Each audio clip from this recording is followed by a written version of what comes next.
Hi, Bill here with 30-Minute One Shop. Thanks for joining. I think you can tell I'm a Marine. So one of the things that comes with being a military person, a Marine, Army, Navy, Air Force, whatever, are things called challenge coins. So you see in front of me are a whole bunch of challenge coins. It's basically usually brass, sometimes plastic or steel or something. They're about 1.5 inches to 1 3/4 inches in diameter generally, and some kind of logo for the command or whatever on it. This one happens to be a Marine. I got some here from, by the way, I'm also work for the U.S. Army as an engineer. I have one here from the product manager for contingency basing. I have a bunch of others, E2S2 and whatnot. That being said, you collect these things, and I have probably another 10 more stashed someplace else in the house, but they're always in a drawer. You never get a chance to see them. So a great thing to do is to make a little display stand for them. So what I'm going to show you today is how to make a challenge coin display. Really easy and simple, very quick. So what I have here is a piece of cherry. So just nothing but a chunk of cherry. It's about 11 inches by 6 inches. Really 6? Yep, 6 inches. So about 11 by 6. Let's see how many of these we'll actually take. We're just going to throw some of these on here to get a feel for.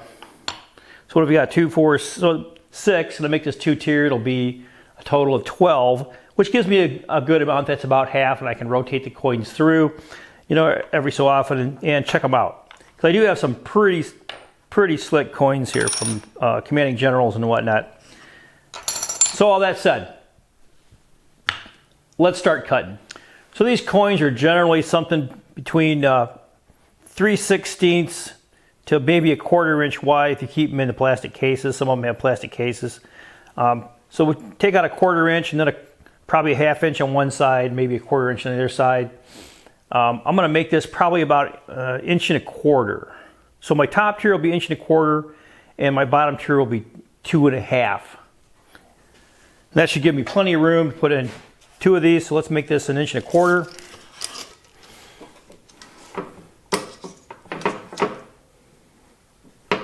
And there we go. Perfect. Let's do some cutting.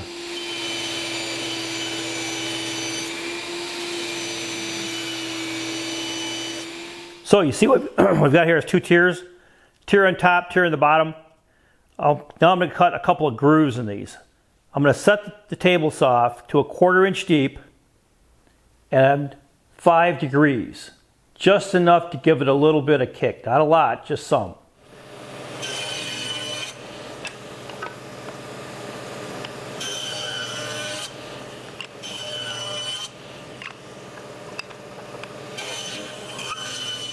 I moved the blade a little too much, so I still have this feather in the center. All I did is move it back slightly. It'll take the feather out in one pass.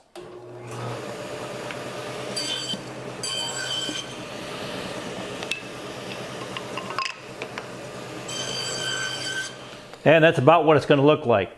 Now we got some sanding and finishing to do.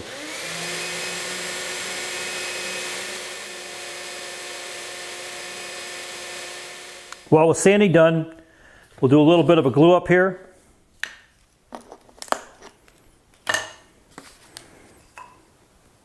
Now, one thing you got to remember is to get this thing on right.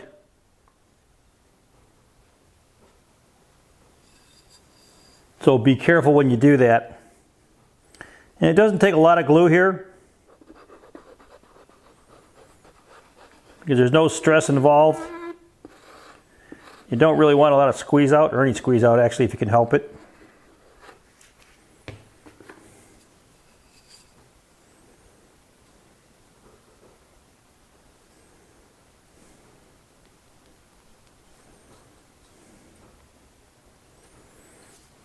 Throw a couple clamps on it, and we'll let her sit for a little while.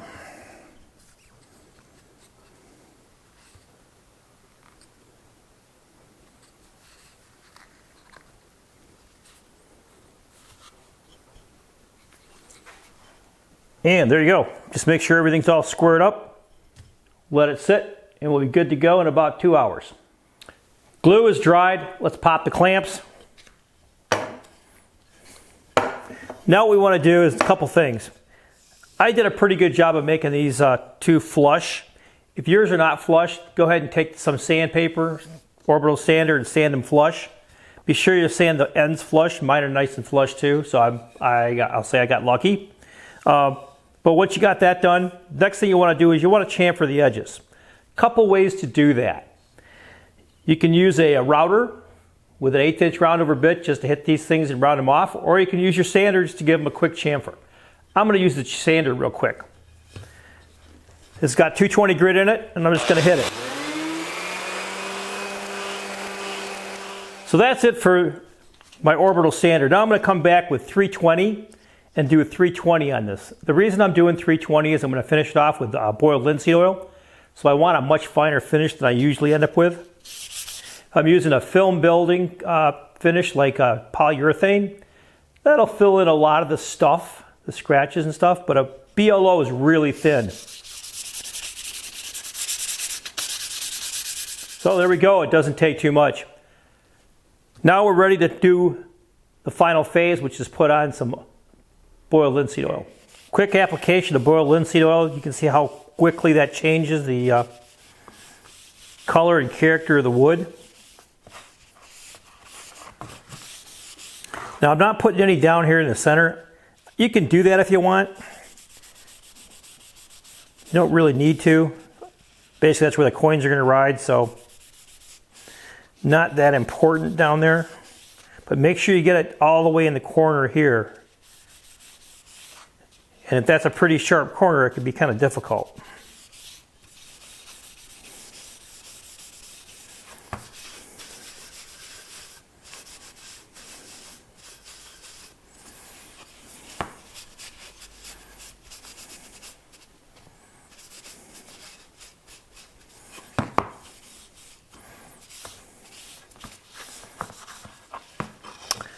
Well, there we go. 2 more coats and I think we'll call it good. Put some paste wax on it and should be ready for the shelf. This has been a fast and fun project. And this is going to look great on the shelf in my office. Because there's only 12, I'll be rotating those out because like I said, I have quite a few. But it's been a fun, great little project, like I said. If you want to make this project, go down, hit more, see more, and you're going to find my blog, hit that, and you're going to be able to find the dimension sketch for this thing. Super easy and quick.